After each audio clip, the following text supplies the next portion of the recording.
शेरशाह सूरी, एक गरीब पठान लड़का जिसे अपने ही बाप ने घर से निकाल दिया था। आगे जाके इंडिया का सबसे बड़ा बादशाह, इंडिया की सबसे बड़ी एम्पायर, द मुगल एम्पायर। ये बादशाह हुमायूं को हराकर इंडिया पे सबसे पहला मुसलमान हमला 17 साल के मोहम्मद बिन कासिम ने किया था। सिंध पर हमला करो, पर यहाँ कोई हुकूमत नहीं बनाई। इसके बाद गजनवी आए, लेकिन उसने भी सिर्फ हमले किए, कोई हुकूमत नहीं बनी। फिर आया गौर, और यहाँ से पहली दफा दिल्ली सल्तनत शुरू हुई। पहले ममलूक, फिर अलाउद्दीन खिलजी, और करते करते इंडिया की सबसे बड़ी एम्पायर, जिसे ऑफकोर्स हम सब जानते हैं, द मुगल एम्पायर। जिस बादशाह बाबर ने ये एम्पायर बनाई थी वो फौत हो गया, और उसका सबसे बड़ा बेटा हुमायूं नया बादशाह बन गया। एक दिन हुमायूं के पास एक मिनिस्टर दौड़ता हुआ आया और कहा, बादशाह सलामत, शेर खान ने पूरा बंगाल अपने कब्जे में ले लिया है। हुमायूं ने एकदम जवाब दिया, कौन सा शेर खान? फरीद खान, वो 2 टके का पठान जिसे अपने ही बाप ने घर से निकाल दिया था, ये अब मुझसे लड़ेगा। वहां पे सब एकदम हैरान हो गए, लेकिन हुमायूं ठीक कह रहा था। फरीद खान जब छोटा था तो उसके सौतेले भाई उस पर बहुत ज्यादा जुल्म करते थे, क्योंकि उसकी माँ बचपन में ही मर गई थी। अपने भाइयों के जुल्म से तंग आकर जब उसने ये शिकायत अपने अब्बू से की तो उसके बाप ने उसे कहा, तुम मेरे किसी काम के नहीं, निकल जाओ मेरे घर से। तो वो 15 साल की उम्र में घर छोड़ के दूर एक सिटी गया जो अपने स्कूल्स के लिए फेमस थी। वहां उसने दिन रात पढ़ाई की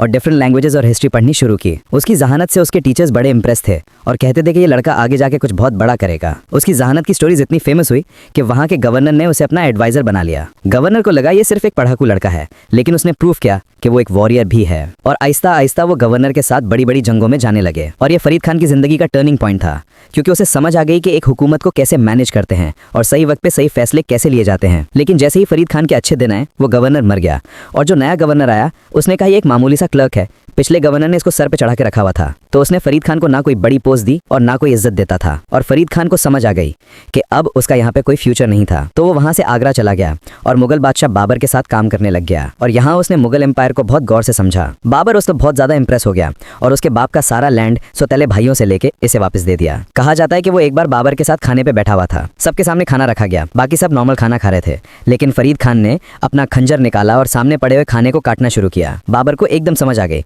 और बाबर ने अपने मिनिस्टर से कहा कि इस लड़के को फौरन गिरफ्तार कर, क्योंकि मैंने बहुत से पठान लीडर्स देखे हैं, लेकिन इसमें मुझे बादशाहत के आसार नजर आए। और फरीद खान को भी समझ आ गई, तो वो रातों रात वहां से भाग के निकल गया और वो वापस अपने गांव बिहार चला गया। और अब तक उसकी जहानत तो बड़ी फेमस थी, तो वहां के सुल्तान ने उसे अपने बेटे का टीचर बना दिया और वो आराम आराम से उस सुल्तान का एडवाइजर भी बन गया। एक दफा सुल्तान अपने फौज को लेके शिकार पे गया था। अचानक एक बड़ा जंगली शेर सामने आया। वो इतना नजदीक आ गया कि सब लोग डर के भाग गए, लेकिन जैसे उन्होंने पीछे देखा तो एक बंदा अकेले शेर के सामने खड़ा हुआ। शेर ने जैसे ही इस पे हमला किया तो उसने अपनी तलवार निकाली और शेर के सर पे मार के उसे जख्मी कर दिया। लेकिन शेर ने एक बार फिर हमला किया और वहां खड़े सबको लगा कि ये बंदा गया, लेकिन जैसे ही सबने देखा तो फरीद खान ने शेर को मार दिया। वहां खड़े सारे लोग बड़े हैरान हो गए कि एक लड़का अकेले इतने बड़े शेर को कैसे मार सकता है, और सब चीखने लगे, शेर खान, शेर खान, शेर खान। और इसी दिन सुल्तान ने इसका नाम फरीद खान से शेर खान रखा और इस बहादुरी का किस्सा पूरे इलाके में फैल गया। अब फरीद खान शेर खान बन गया था और अपने सुल्तान का बहुत ही कामयाब एडवाइजर था। लेकिन एक दिन वो सुल्तान मर गया तो उसकी बेगम को समझ आ गए, मेरा बेटा बहुत छोटा है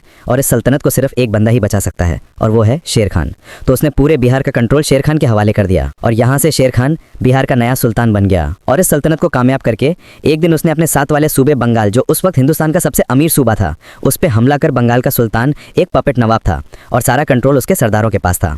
तो शेर खान ने बड़े ही आसानी से उसे हरा दिया और बंगाल का सारा कंट्रोल और सारा पैसा अब शेर खान के पास आ गया। इस जंग के बाद एक बंगाल के चीफ की बेगम शेर खान के पास आई। शेर खान ने उस औरत से शादी कर ली। अब शेर खान के पास 2 सबसे इंपॉर्टेंट इलाके आ गए, बिहार उसका पहला बेस और बंगाल सबसे अमीर सूबा। और इसका मतलब था कि अब शेर खान के पास ना तो पैसे की कमी थी ना फौज की। अब वो छोटे इलाकों का शेर नहीं था, अब वो बड़े इलाकों का पावर प्लेयर बन गया था। इसलिए जब बादशाह हुमायूं को उसके मिनिस्टर ने ये सब बताया तो उसने कहा कि ये 2 टके का पठान जिसको अपने ही बाप ने घर से निकाल दिया, ये मुझसे लड़ेगा।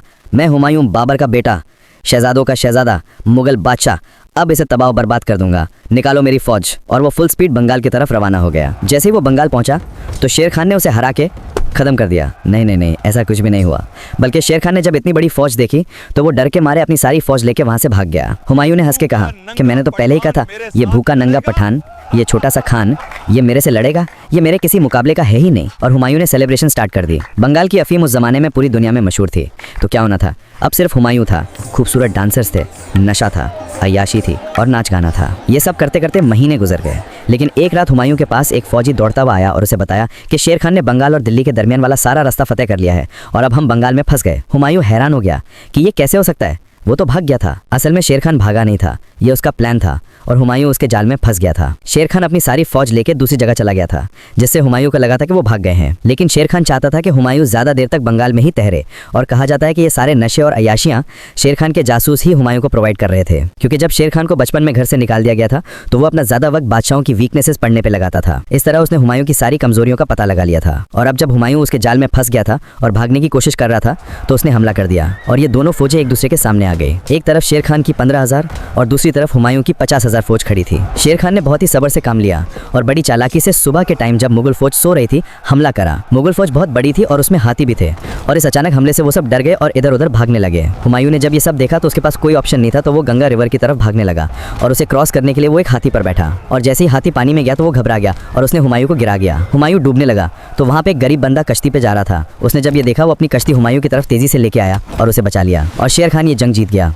और यहाँ से शेर खान को एक नया टाइटल मिल गया, Sher Shah Suri, the lion king. इस जंग के बाद हुमायूं मुश्किल से जिंदा बचा था, और अपने बचे कुछ सिपाहियों के साथ वो वापस आगरा भाग गया। और अब हुमायूं की फौज टूट चुकी थी और पैसा खत्म हो गया था, और उसके भाई भी उसके साथ वफादार अब नहीं रहे, और हुमायूं अब अकेला रह गया था। लेकिन हुमायूं ने एक बार फिर फौज जमा करनी शुरू की और शेर शाह सूरी पे फिर हमला कर दिया। लेकिन शेर शाह सूरी ने उसे इतने बुरे तरीके से हराया, उसे हिंदुस्तान से जान बचा के भागना पड़ा। वो पहले अपनी फैमिली लेके राजस्थान गया, वहाँ के राजा ने उसे निकाल दिया।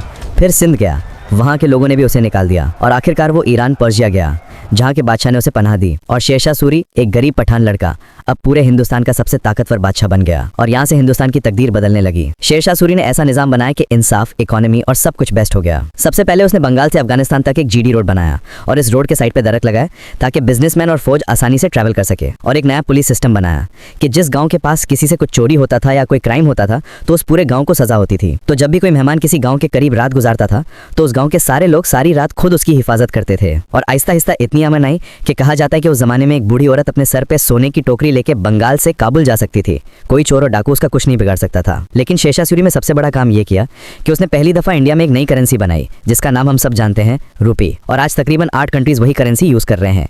ये करेंसी अब इंडोनेशिया में भी यूज हो रही है। जब पहली दफा ये करेंसी बनाई गई, इन सिक्कों पे 4 खलीफाओं के नाम होते थे, और उसने अपनी एम्पायर को डिविजन और डिस्ट्रिक्ट्स में डिवाइड किया, जिसे आज तक कमिश्नर और डिप्टी कमिश्नर कहते हैं। बाद में अंग्रेजों ने उसी से ये आइडिया चुराया। और अब इंसाफ का निजाम ऐसा था कि गरीब और अमीर सबके लिए कानून सेम था। शेरशाह सूरी का अगर कोई करीबी रिश्तेदार भी कुछ गलत करता था, उसे भी एक आम बंदे की तरह सजा मिलती थी। एक दिन वो अपनी फौज को लेकर एक बहुत ही स्ट्रॉन्ग किले को फतेह करने गया, और वहां वो फ्रंट से लीड कर रहा था। लेकिन उस किले की दीवार इतने स्ट्रॉन्ग थे, शेरशाह ने हुक्म दिया कि तोप आगे करो। जैसे वो तोप चलने वाला था तो वहां पे एक तोप फट गया, जिसकी वजह से शेरशाह सूरी जख्मी हो गया, और इसी वजह से वो फौत हो गया। उसने सिर्फ 5 साल हुकूमत की, लेकिन 5 साल में उसने वो किया जो लोग 50 साल में भी नहीं कर सकते। और अब हुमायूं ईरान में जलील हो रहा था, और उसे रियलाइज हुआ कि उसने कितनी बड़ी गलती की है। लेकिन अब जब हुमायूं ईरान की तरफ भाग रहा था तो रास्ते में उसका बेटा पैदा हुआ, जिसका नाम था जलालुद्दीन मोहम्मद अकबर, जिसने इंडिया की तारीख की सबसे बड़ी एम्पायर बनाई, द मुगल एम्पायर।